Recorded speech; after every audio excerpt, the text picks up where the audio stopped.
안녕하세요. 수업방관자입니다. 오늘은 중학교 2학년 역사, 살인의 성장에 대하여 배워보겠습니다. 먼저 훈구와 살인에 대하여 알아볼 텐데요. 옛날에 고려시대 때 신진사대부가 있었잖아요. 이 신진사대부가 뭐와 뭐로 나뉘었었죠?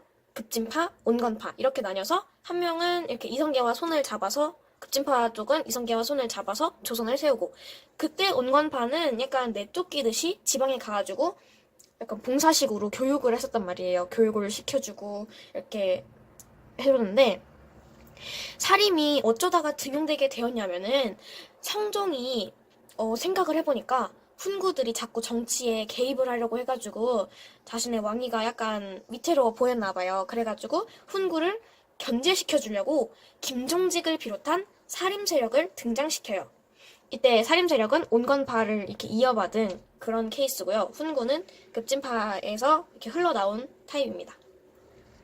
훈구 세력들은 대부분 공을 세워서 훈구파가 돼요. 예를 들어서 어떤 왕이 난을 일으켰는데 그 난에 같이 얼떨결에 참여를 했다가 그 왕이 다른 왕을 제치고 자신이 왕이 돼버려. 그럼 이때 그 사람은 훈구파가 되는 거예요. 왜? 그 사람이 왕이 되도록 공을 세웠기 때문에. 이렇게 해서 올라가는 게 훈구고요. 사림은 제가 아까 말씀드렸잖아요. 이분들은 급진파에 밀려나가지고 지방에서 교육을 시켜주었다고, 봉사식으로. 그렇기 때문에 머리가 상당히 좋아요.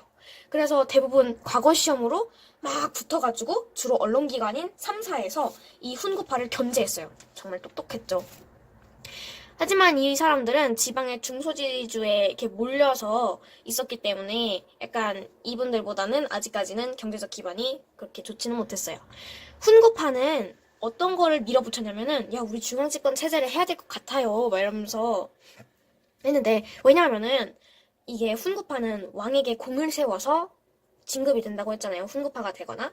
근데 왕이 권력이 약해지면은 똑같이 훈구파의 권력도 약해지겠죠. 그렇기 때문에 왕은 남아있어야 하고 나는 왕 옆에서 공을 세우면서 이렇게 더 높은 급으로 올라가거나 훈구파가 되어야 한다. 이렇게 해가지고 중앙집권 체제, 이거를 강화하도록 얘기를 많이 했고요. 반대로 사림은 지방에 있었고 향촌 쪽에 막 이렇게 분배되어 있었으니까 향촌 자치, 그 다음에 왕도 정치는 도덕과 의리를 중요시했어요. 그래서 왕에게 도덕도 중요할 뿐더러 의리도 중요시해야 합니다. 맨날 이렇게 막 얘기를 했었어요. 자, 이제 훈구, 사림 다 봤는데요. 사림의 성장이 있다면 꺾이는 부분도 당연히 있겠죠. 사화인데요. 사림이 화를 입었다. 한마디로 사림이 훈구 세력이나 아니면은 외척, 여기서의 외척은 다른 나라에서의 그 전쟁, 투쟁 이런 게 아니라 외척, 외가 쪽에 이제 분열 또는 외가 쪽에서의 경쟁 이런 걸로 인한 정치적 탄압을 얘기합니다. 네 차례의 사화를 겪었는데요. 외우기가 쉬워요. 4번 일어나서 사화라고 쉽게 외우면 되는데, 실질적인 뜻은 그게 아니라 사림이 화를 입었다고 해서 사화입니다. 절대로 4번 일어났다고 해서 사화는 아니에요. 그 숫자와는 관련이 없지만 어떻게 우연찮게도 4번이 일어났기 때문에 굉장히 쉽게 외울 수가 있어요. 제일 먼저 무오사화가 일어났는데, 이거는 연산군 때예요. 무오사화가 왜 일어났냐면은 아까 김종직을 비롯한 살림 세력이라고 했죠. 김종직이 조의 제문이란 거를 썼는데, 이게 세조와 단종에 관한 얘기인데, 그 세조가 단종을 이렇게 몰아냈잖아요. 근데 그거에 관련된 내용을 썼나봐요. 그래서 세조를 비판한 글이다, 막 이렇게 비난을 해요, 훈구파 세력들이. 그래가지고 이게 원인이 되어서 무오사화가 일어납니다. 두 번째 도 연산군 때인데요. 이름은 갑자사화입니다. 갑자사화. 이건 왜 그러냐면 패비윤씨 사건 때문인데요. 이 패비윤씨라는 사건은 연산군의 친어머니가 폐위가 됩니다. 그렇기 때문에 평소에도 약간 정신이, 네, 더 이상 생각하겠습니다. 연산군이 이제는 자신의 어머니가 폐위됐잖아요. 마음이 아프고 한마디로 분노가 치솟겠죠. 그렇기 때문에 훈구고 사림이건 간에 다 그냥 처리를 했던 때가 갑자사화예요. 그리고 기묘사화, 세 번째 사화가 일어나기 전 중종반정이 있었는데요. 이 중종반정에서는 중종이 또 다른 왕을 몰아내고 자신이 왕을 돼요. 자신이 왕이 돼요. 그럼 이 과정에서 훈구파 세력들이 좀 많아졌겠죠. 왜냐면 중종이 왕이 되는 과정에서 도와줬던, 공을 세웠던 세력이 있을 거 아니에요. 그렇기 때문에 여기선 잠깐 훈구파 세력이 이렇게 좀 많아졌었어요. 김효사화 때는 조광조라는 사람이 등장을 하는데요. 이 조광조라는 살인파 이 사람은 한량과를 실시해요. 이게 뭐냐면은 천거 같은 그런 건데, 음서제 천거제 할 때 그 천거제인데, 한량과는 말 그대로 그냥 추천해주는 거. 천거 제도처럼 이 사람 괜찮다 이렇게 추천을 해줘서 과거 시험에 더 월등히 쉽게 등용될 수 있었던.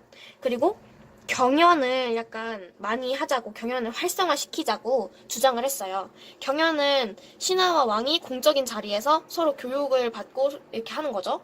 소격서 폐지. 소격서가 도교 행사를 어떻게 주관하는 관청이라고 보면 되는데, 성리학 이외의 사상을 배격하고 싶었기 때문에 소격서를 폐지하였고요. 실질적으로 소격서는 말만 도교를 주도하는 관청이지, 거기 있던 관리들이 약간 비리 같은 걸 저지를 때가 있었기 때문에, 근데 그런 적이 빈번했기 때문에 그걸 폐지했었어요. 그리고 위훈삭제는 뭐냐면은 유능하지 못한, 한마디로 그냥 아무 말도 안 하고 띵가띵가 놀고 있는 그런 관직을 받은 사람은 없는 게 낫다. 그냥 그 공운이 없는 게 낫다 해가지고 그 사람의 공운을 빼앗아버리는, 그 사람의 공운을 없애버리는, 삭제시키는 위훈 삭제라는 걸 했어요. 근데 이렇게 너무 급진적으로 막 뭘 추진해 나가다 보니까 이건 역시 훈구파에 화를 사게 됩니다. 그렇기 때문에 기묘사화가 일어났고요. 마지막 네 번째, 을사사화. 이거는 외척간, 외가 쪽에 대립으로 인해서 사화가 또 일어났어요. 하지만 그 결과는 사림이 완전히 망한 건 아니에요. 사림이 서원이나 향약 중심, 이거는 다음 역사 시간에 서원 향약에 대해서 자세하게 배울 거예요. 성리학의 질서를 세우는 과정에서 서원 향약이 중요한 역할을 하는데, 서원은 그냥 약간 교육을 시키는 곳, 향약은 향촌 자치제도라고 해가지고 그 상부상조하는 그 법 관련해서 성리학을 집어넣은 게 향약이에요. 그래가지고 이걸 중심으로 사림이 지방에서 꾸준하게 세력을 확대해요. 그래서 나중에 보면은 사림 세력만 남아있고 훈구파 세력은 없어져 있어요. 왜? 훈구파가 공을 세울 수 있는 그 수가 점점 줄어들고, 사림파는 이런 걸 해가지고 막 숫자를 키워나가고 과거 시험 봐가지고 이 사람 들어오고 저 사람 들어오고 하고 있는데, 이 훈구는 딱히 공을 세우지 못했거든요. 자, 넘어가서 붕당에 대해서 알아보겠는데, 붕당은 왜 생겼냐? 붕당이란 무엇이냐? 일단 먼저 붕당은 정치적 이념과 학문적 성향을 같이 하는 무리끼리 모이는 거를 붕당이라고 해요.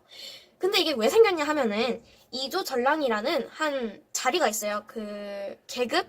그렇게 따지는 계급? 그게 있었는데, 이조전랑의 자리를 왜 두고 싸웠냐?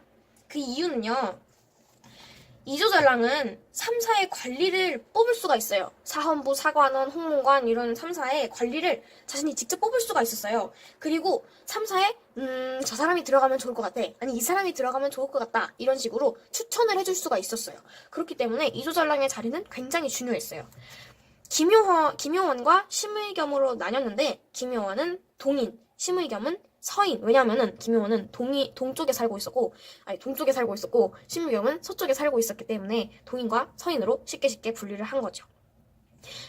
근데 이 동인과 서인은 맨날 이렇게 치고받고 싸웠느냐? 그것도 아닙니다. 서로의 의견을 인정해 주었어요. 그런 부분에서는 정말 대단한 것 같아요. 그리고 인정해주고 서로 비난이 아닌 비판을 해주고 견제를 했죠, 당연히.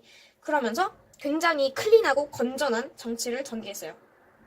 그리고 둘 다 공통점이 있는데 왕도 정치를 추구했다는 거예요. 왜냐면은 동인과 서인은 어떻게 보면은 살인파에서 이렇게 둘로 쪼개진 거잖아요. 이 신진사대부에서 급진파, 온건파로 쪼개졌다가 훈구 살림으로 이어받아서 살림에서 쪼개진 거잖아요. 그렇기 때문에 이 살림이 왕도 정치를 했기 때문에 동인과 서인도 똑같이 왕도 정치를 했고요. 동인과 서인 둘 다 성리학을 중요시하고 있습니다. 동인은 신진살림이고요. 서인은 기성살림입니다. 이 동인에는 다음 시간에 배우게 될 텐데요. 이황과 조식이 있고요. 서인에는 이이와 성운이 있습니다. 오늘 영상은 여기까지입니다. 어떻게 집중이 잘 되셨는지 모르겠는데 그래도 공부에 도움이 되었으면 좋겠고 마무리 짓겠습니다. 안녕!